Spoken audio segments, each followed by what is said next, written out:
Nagsimula na ang Hot Chocolate Festival sa Vancouver ngayon taon kung saan dalawang negosyong Pilipino ang kasali. Pinoy representation for Hot Chocolate Festival of 2025 is always something special.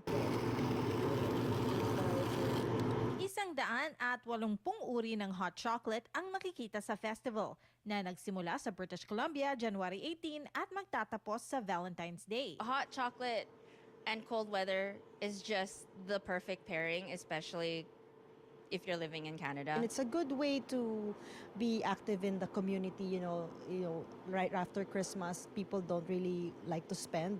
But if you have things like this, it will entice people to try it out. Sa Kasama Chocolate sa Granville Island, maaaring matikman ang West Coast-inspired Ocean Mystery Hot Chocolate at ang Philippine-inspired Pastillas de Leche Hot Chocolate kung saan bida ang gatas mula sa kalabaw. So we've sourced our water buffalo milk from a farm in the Fraser Valley.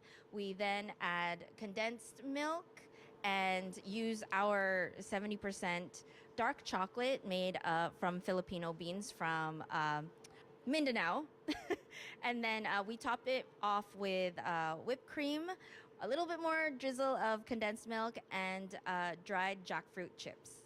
Ang Pastillas de Leche Hot Chocolate nila may kasama rin alfajores cookies na gawa ng Filipino-owned Heritage Baking. I infused the chocolate, the filling, with toasted rice and toasted coconut. So those two ingredients are very common in Philippine cooking and baking.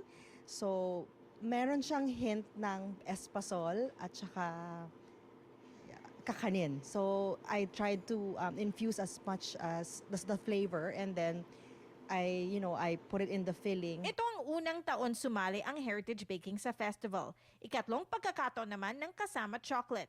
Tip nila para ma-enjoy ang hot chocolate ngayon taon, dumating ng maaga. Particularly if the weather is nice and sunny. Definitely there'll be lineups out the door. Because the Hot Chocolate Festival has been going on for 15 years, there's absolutely diehards that want to take the tour and want to try everything. Teresa Barrera, Omni News, Vancouver.